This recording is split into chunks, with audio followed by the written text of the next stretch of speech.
Let's give them a hand as they come on up. So hey everyone, my name is Dennis Baker. I'm the Business Program Director. Thanks for those who will be watching on the video. Go ahead and introduce you guys and what you did on the film. I'm Hank Hughes. I wrote and directed the film. I'm Michael Steiner. I produced. Nice, yeah. So as I told the audience and those watching, the main reason we do this is encourage you to create your own work by hearing from people who've been there and done it and survived and here to talk about it. And one of the big things is it takes a village and a tribe to make any film happen. And we have some people in the audience that helped on the project. So you want to acknowledge them? We have Laura Noxon, who was the unit production manager on the film. Alan Washnevsky, who played Jalal. And Yaneli Ireland, who was here earlier, played Mina, the little girl. We can give her a clap, yeah. Oh, and Omar Fidel composed our music. Thank you to all. So it starts with a story and script. You can't make a film without that. So talk a little bit about the story and how that came to be. Sure. You might have saw at the end that there was a little picture of my interpreter. I was in the Army for about 5 years. I did 2 tours in Afghanistan, and on my second tour, I met, I was assigned an interpreter, and it just happened to be a woman, and that's kind of strange. And she came with so much inherent conflict and inspiration that it was undeniable that if I was going to make a movie, it would be about her. She kind of came from a divorce background, being ostracized by a very conservative, Pashtun American community. And she kind of had her eat, pray, love moment by going to war with a bunch of boys. And I thought that's a hell of a story. And I just combined that with another episode wherein we saw a man bring his wife to base, and she had a child sticking out of her. And so I thought, well, I think it's hard to get at the truth of conflict movies often, because I think we're pretty much used to seeing that conflict is basically bad, and it's hard, and it's idealistic at first, and then it's not. And so I thought, how can we kind of bring a fresh approach to that? And I thought maybe we could look at this kind of masculine world through this very feminine lens. And I think that kind of helped, I think, what have you. Any good? Yeah. All right. That's a good place to start. Did you come out of the military knowing that you were going to want to make a film or be a filmmaker? Kind of talk about that process and then how you guys connected and met. Yeah, it's something I always wanted to do. I just had to do the Army thing. It's like a big family tradition. And it is, yeah, for a long time, since the Revolutionary War. And I thought I had to do that. But really, I just always want to make movies. I used to make skateboard videos. Didn't you too? How'd you start? No, thriller and horror right. films. Like you and your friends chasing each other? Yeah, exactly. I made those too. Yeah. And then I thought, I need to go to the American Film Institute, much like Michael did, I think, where we were just like, we wanted to find a way to get ourselves moving in a faster pace, I think, in a better direction. And so we met. You needed a boot camp, so to speak. Yeah, literally, yeah. And that was incredibly helpful particularly for me. I think for you too. Do you want to speak to that? I don't know. Michael, did you guys start at the same time, or you? Yeah, we were in the same class at AFI. AFI is a 2-year program. We worked together on our second film in the first year. You make 3 films, and we worked on the second film together, and really enjoyed working together. And decided that for our thesis film, which is a much bigger second-year film, we wanted to team up. And I really liked Hank's story a lot, and I thought that what attracted me about it was, or me to it, was just that it was like the human side of war. I think a lot of war movies are really about, the conflict and the battles and all that. And this was a different kind of conflict and battle than I'd seen in a war movie. So that's really why I liked it. So. And then, so you had the story, but then did you not write the script until you were kind of already into school and had those kind of conversations with some people? Kind of how did it go from story into the writing process? The shortest way to talk about that is actually it's kind of how I met Alon. In that first year, you do make 3 films, and actually I made a film that had a similar premise. It was pretty close to this in a lot of ways. And so when it came time to make a thesis film, Michael and I teamed up on another story, but we ended up losing the life rights, or not actually gaining the life rights to somebody. And so we said, well, we should make this store, because it was like a very small 3-day shoot, and it like was only literally inside the one room, and it was a different plot actually. And so, well, I think what kind of how it came to be as a story, I think it started with, I did a lot of interviews with my friend, my interpreter, and just trying to like see what drove her, and then getting to that. It's funny, we talked about this earlier about the truth of it, right? And like, she has her own specific story that is not this woman's story that's on screen, and like where that differentiated. And so we started to like, and this is where once like a first draft was we started talking about what we should keep true to life based on this person. Is it inspired by? Is it based by? It's not a documentary, obviously. And so we started taking, you could say liberties, but I would say the design was to move it away from accuracy and move it more towards a capital T truth of what is honest and what is actually emotionally true, and not necessarily what is accurate to what took place. And so I think a lot of the writing is centered around that sort of, what is the actual emotional truth of this experience? Yeah, I would just add that like the beats of life don't necessarily correlate with the most dramatic beats of a film. So it took us a while, in the writing stage and also in the editing stage, to kind of find what the most dramatic beats were, and what, like Hank said, was truthful and felt right for this character and felt honest. And I definitely watching it had the idea of heightened reality, kind of going back to the idea of like, and especially I've heard you talk about the military, you have days of complete boredom, weeks of boredom, and then like moments of intensity. And I felt like this was maybe not so much true to the facts of life, but this could have been an experience of intensity that someone might have felt in that environment at that time. Would that be true? Yeah, I mean, it's we talked about this pretty early on, that kind of the goal was to design this like roller coaster ride, if you will, of what it feels like to go to war. Insofar as like, it's probably not really, this doesn't happen on someone's first day, and I never participated in the birth of a child, but the emotions that elicited it, like these incredibly high highs and lows, and this, like for instance, the arm cutting thing. I'm sure it could be perceived as just a shock value, but really the design there was that there are things that you see in war that you're not sure how to like handle them. If it's like, is it beautiful or disgusting, or is it beautiful and disgusting? And you don't really know. It's like this kind of sublime space, and so that's kind of where that came from, if you will. Talk a little bit of the logistics of writing. Did you just kind of sit down and hammer it out? How many drafts? What was the dialogue process like? I definitely had a first draft pretty quick, and then we must have gone through, I don't know. There were like even some storylines that were like cut out after a while. It was a pretty collaborative process. That's what the American Film Institute kind of promotes. And so we would give, I don't know, there must have been, I mean, I know we went to like double salmon or something, so it must have been done or whatever it was.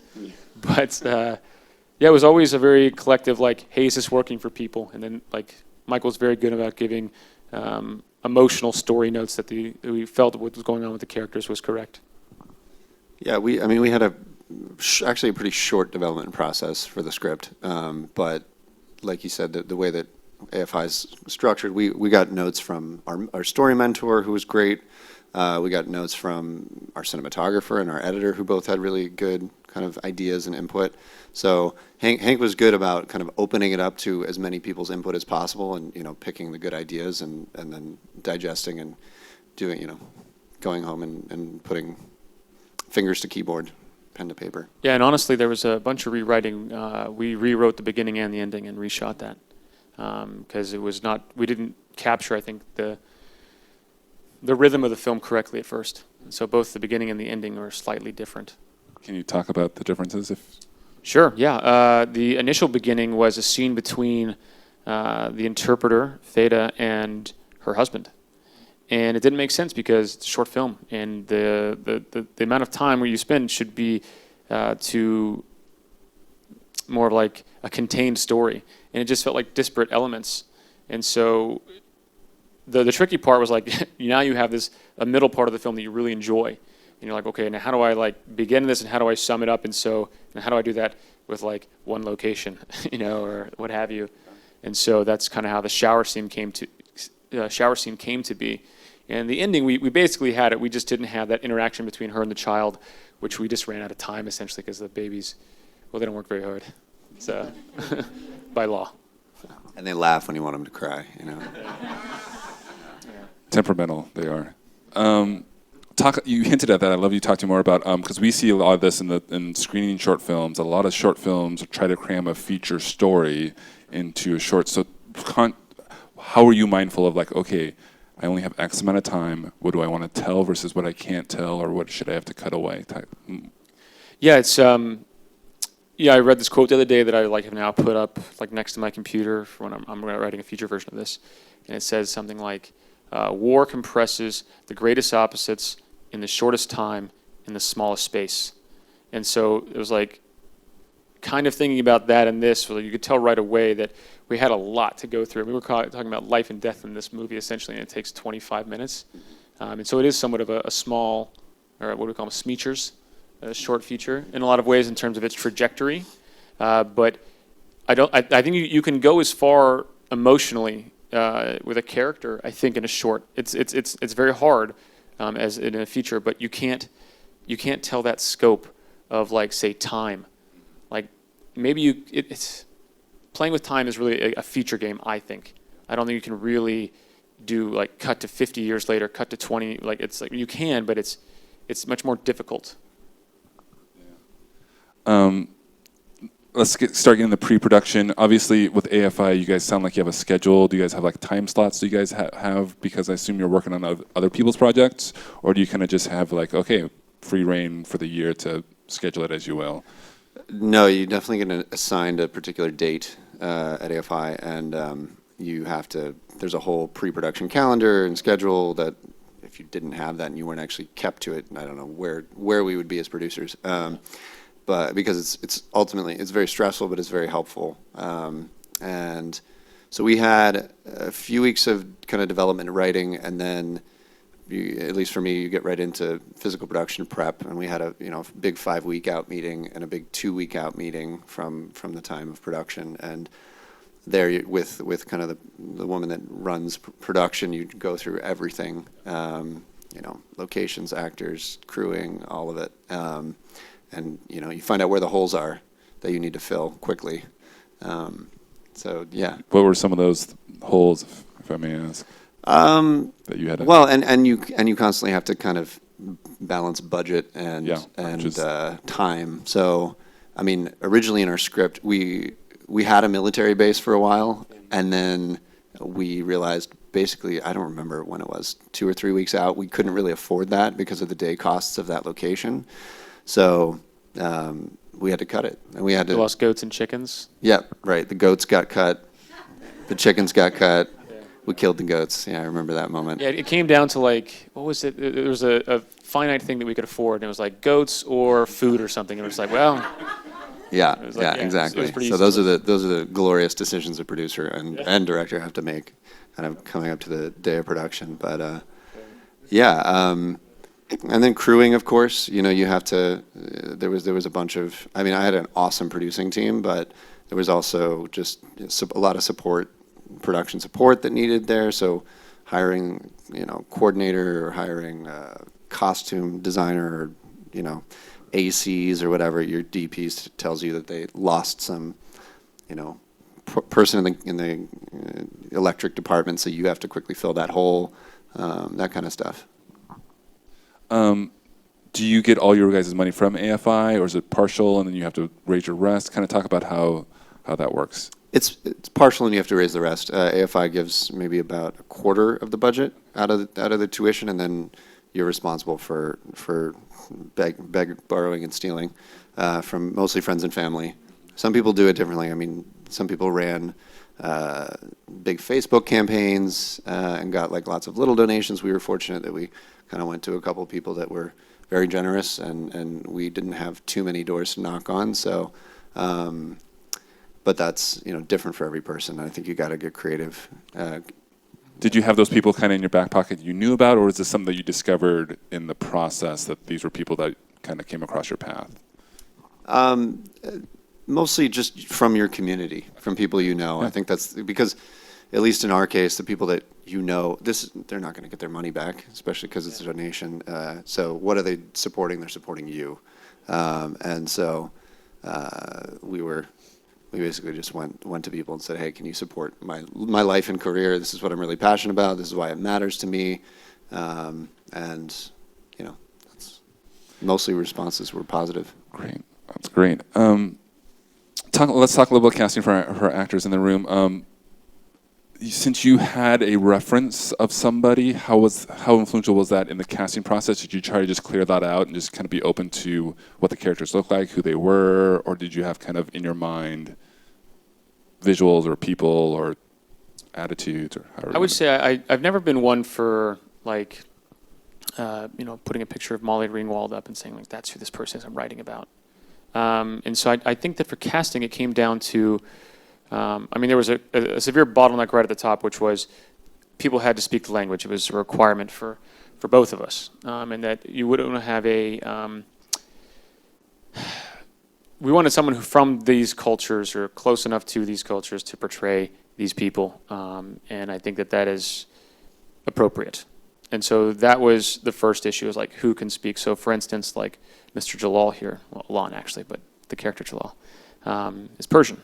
Or born in Persia, perhaps, and he speaks Farsi. Farsi is not Dari, which is the language of Afghanistan, but it's like, what would you say, man? It's like early modern English and English, or is it like Spain Spanish and Mexican Spanish or something? Something like that. And so that opened us up a bit in terms of who we could speak to, especially there's a large Persian community here. The large Afghan community is actually further up north in Fremont. And so we did have a casting director, but we also did things like, I found you through Arab-American casting. Is that what that was? Who's that guy? No. We knew each other from Turk. Yeah, from Turk. But the guy, we found you on some website, and he said, oh, I know a guy.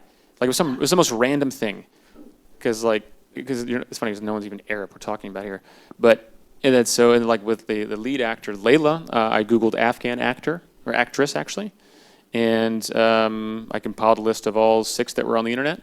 And I found her reel, and she thankfully auditioned for me, and because she's an established actor, and she did a great job. It's really wonderful.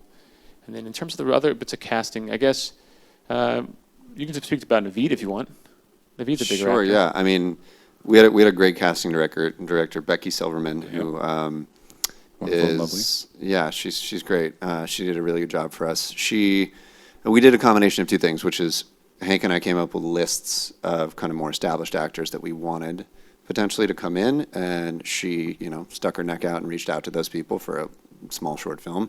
And Naveed Negaban read the script and liked it a lot. I think he personally responded to it. So he came in and he didn't even read for us, I don't think. I think we just cast him. But for the other roles, she brought in anywhere between 10 and 20 people, and we would, watch. She would do initial casting sessions where we would just watch the videos online, and then we did callbacks in person of the people that we liked. So it was a pretty big cast. So we spent a lot of time on that, and I don't know how many casting sessions we did, but at least 3 or 4, I think. So. And I would say too that, and I don't think this is true for like every situation, but like Alon and I had worked together before. We were like friends, and like when I wrote this part, I thought of Alon, the guy who plays the lieutenant, Bill. I knew Bill from working together in acting workshops, and so like there were certainly relationships. It wasn't just like cold casting. I don't know if that's helpful or not, but that's certainly where it came from. I would say half. This is a question I was kind of asked about the casting process to hear from the people on the other side of the room. It's a tough question. How do you know when you know about an actor? You have 5 people in callbacks, and they may all be great actors because they have to get called back. But what for you guys in this film, how'd you know this one person of the 5 was the one we're going with? Sure. I'll speak to Alon. He's here. Alon and I have been working together now, what is it, like 3 years? I'd say when you first came out, the reason I cast Alon was because there was a truth. And it's like, I would say you were not even a formed actor yet at the time. And I've seen you grow so much in the meantime. But immediately I thought, I just want this diamond in the rough. And so for me, it was the energy I felt in that room. So it doesn't have to be like the most trained actor. What's helpful when I thought about this is I directed just enough to know that like the best way to utilize someone like say, Alon, where he was this diamond in the rough, was he worked best against Naveed Negabon, who is like I would say a seasoned professional. And it's like, what's so great is that they balance each other out in the way that they work together, and they really draw this thing back and forth, where Naveed could almost like help me direct from within the scene, and he would help move you, and then you would bring this surprise stuff to him, where like there's actually a moment in the film where Naveed legitimately goes and just like freaks out for a second. It's because you brought this rawness to it, and that's kind of what I love when like trying to find, at least especially for his character, I needed that rawness. And so that's I was looking for like the essence of that. I wasn't looking for necessarily the most trained or the established, I guess. But it's also a short film, so. That's great. That's great to hear your guys' process in that. Let's talk a little bit about the production. You mentioned, I think you said 3 days for production and then pickups, locations. No, that was for the first year films. Sorry. No, it's okay. 6 days principal photography, 2 days reshoots. So, plus we built the whole set. So that. Where'd you guys do that? Up north in a small town called Acton, near Palmdale. Yeah, it kind of was the most Afghanistan-like landscape that we could find here. And we shot the exteriors there too, like on the cliff, or on the ridge, although no snow-capped mountains. That was after the fact. But yeah, we spent, I think we had, our build was like 6 or 8 days, something like that. Laura, you don't remember.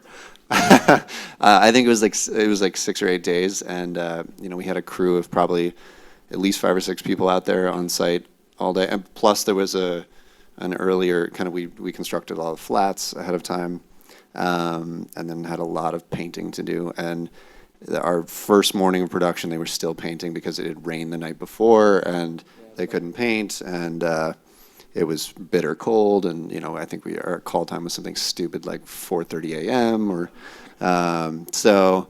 Yeah, it was the weather was against us for a lot of the shoot, and then of course between principal photography and reshoots, there was some sort of tornado up there, so our set kind of blew down. So our production designer had a lot of work to reconstruct it. Yeah, that was a sad day when we walked up there, and it was. But yeah, and then we of course were actually limited in terms of which directions we could shoot in terms of reshoots, because we couldn't afford to rebuild the whole set. So yeah, that was. I mean, the production design was that's why I'm talking about it. But it was just a big part of this film. Benji Cox, our production designer, did a great job. And I don't know, on day one, ironically, we had probably like 75, 80 people on set, including extras, and I would say 90% of those were volunteers, because it's a student film and we can beg, borrow, and plead again. Yeah, so those are some random anecdotes about production. What other, since we saw the final product, other kind of behind the scenes, maybe shots that weren't planned, or you had like things that are like, okay, for this to happen, X, Y, and Z behind the scenes happened? Absolutely. The ending actually came about from blocking, because initially I think what I wanted was for her to walk out and for these other soldiers who've been in the courtyard the entire time to just kind of look at her and just kind of have this, I wouldn't say a showdown, but I think the idea was that everyone was just kind of in this disbelief of what had just taken place.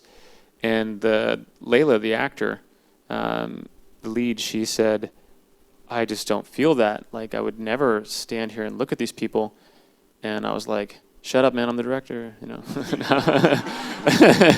I was like, okay. And I remember we're behind, and I was like the little army guy was like, dude, you're gonna lose some time now. But it was good though, because it really I was like, well, show me what you would do. And so that's where she went and found the little girl in this corner, and I was like, okay, and just play that out for a second. And so I'm watching it, and kind of everyone's helping this block. And you remember doing this? Yeah. It was you and Naveed and Bill, and we all just kind of figured it out. And I was getting a little nervous because of the timing and all that, what have you. But it was such a gift to get to that. And basically the best, and to make it a shot, the best shot of the movie is a combination of the fact that we built it all in one place. It's when she leaves, in my estimation, the best shot, when she leaves after the woman has just died. She leaves, walk outside, you see the men, and it's all in one shot, and then she walks over to the little girl. It kind of, I think it expresses the scope and magnitude of what just happened as much as a little film can. And that would not have ever happened if we hadn't listened to an actor's instinct. And that's, you got to listen. I remember walking up to Bennett Cerf, our camera operator, who's like this 6'6" beast of a man, after that shot, and his eyes were so wide. He was like, "That was really hard, man." Yeah. Like he was pulling focus and pulling the iris because it was a big light difference. And anyway, that was a very well orchestrated but also very difficult shot to pull off. Yeah. And was that part of the end where you had to go back and pick it up, or was it? We had at that point, we just weren't able to get like some of the close-ups and kind of the. It felt as though the film had ended abruptly, and so I thought, okay, so we still need some way to get us out of this story. And so I thought, the initial thought was like singing to the baby, which is a little too forward. And it's funny because, once again, Layla really pulled that down. It was kind of this give and take of like how she would communicate with this child. Because I thought that was, once again, capital T truth. Like, you probably really can't communicate with a baby necessarily like that. But I thought it was such a profound experience that, I don't know, I mean, I don't have a child, but I have a wife, and sometimes I look at my wife and go, damn, that's my wife. Yeah. And it's like, it's kind of like the weight of who she is and who I am and our experiences together kind of all crumble in on each other. And I thought that would probably be that kind of moment where you'd be like, all of this, and there's this thing, this little baby. And so I thought that was appropriate, and that's kind of how that came to be. We had to reshoot that, kind of the humming, if you will.